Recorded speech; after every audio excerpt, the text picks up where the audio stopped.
Welcome to Discover Indie Film. I'm Jeff Howard, and I'm delighted to introduce Naosheen Ahmed. Hi, Naosheen. Hi. So good to have you here. Thank you for having me.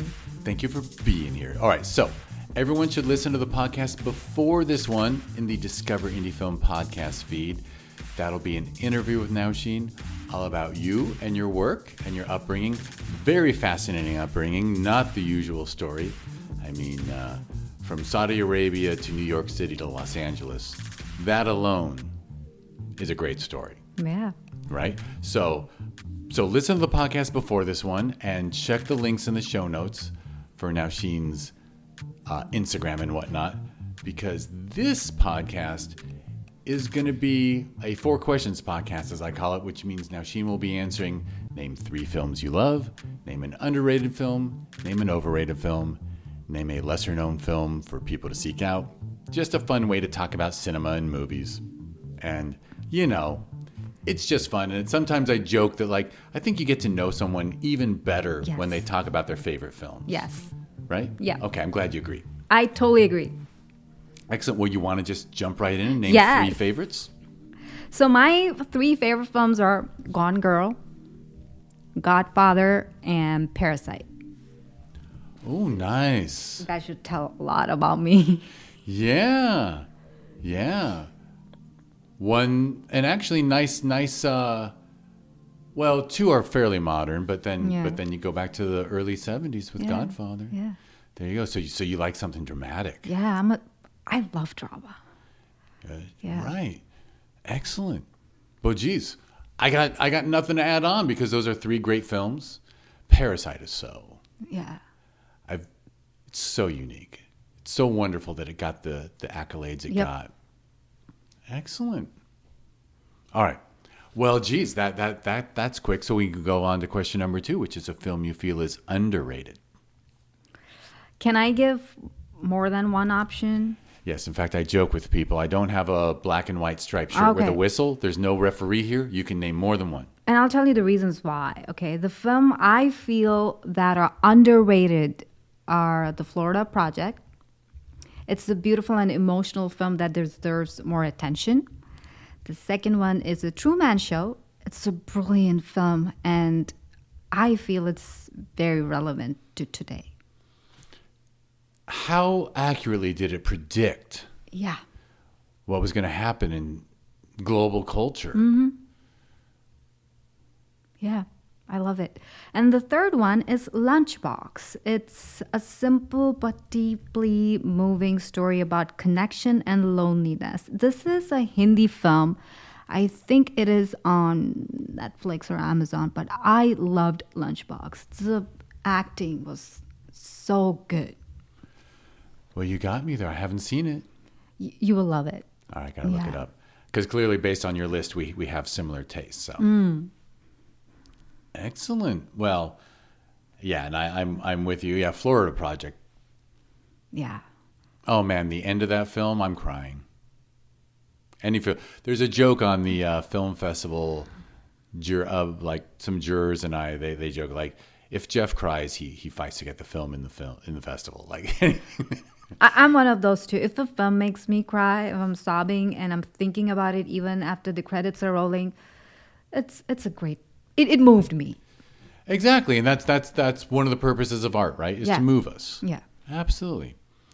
All right. Well, question number 3 is a film you feel is overrated. Ooh. All right. I have 3 of them. Actually, it's 4. First is Notebook.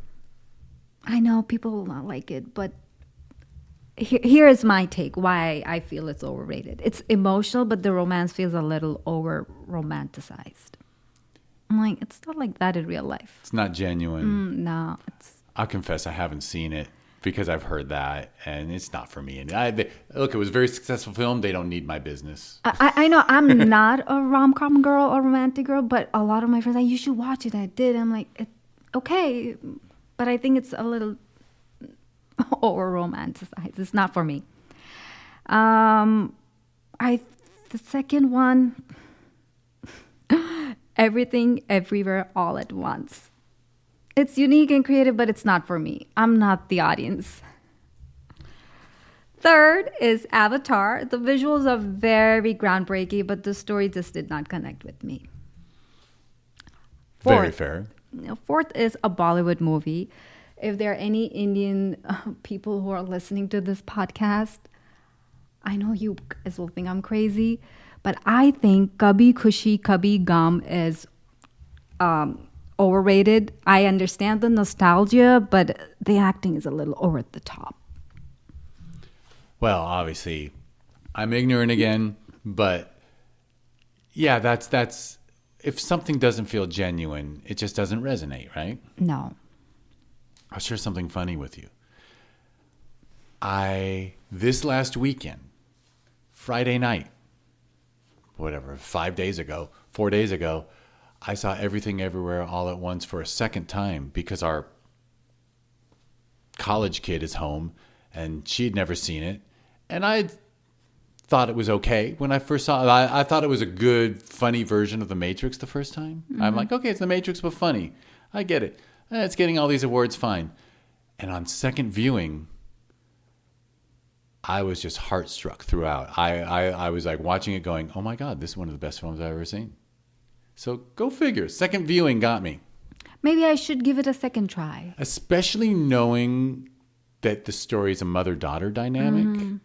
Because when you're watching it and you're thinking that the shark, the evil creature is an evil creature that has to be stopped. And then when you watch it the second time, you know the evil creature is actually a daughter who needs her mother to say, I love you. Okay. Yeah, nailed me. Also, I was watching it with my wife and daughter. So yeah, makes sense. Maybe I'll give it a second try. Maybe I was just loaded, but I just loved it. But it took a second time.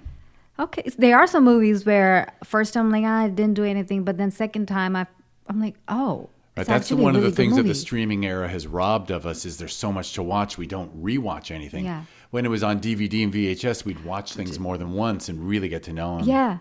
Yeah, I bemoan that. All right, well, you got one question left, which is the lesser known for people to seek out. I have 3 of them. Lunchbox, as I mentioned. It's a must-watch. Florida Project. And the last one I would say is The Fall, the 2006. It's visually breathtaking film that feels like a piece of art. Yeah, Tarsum Singh.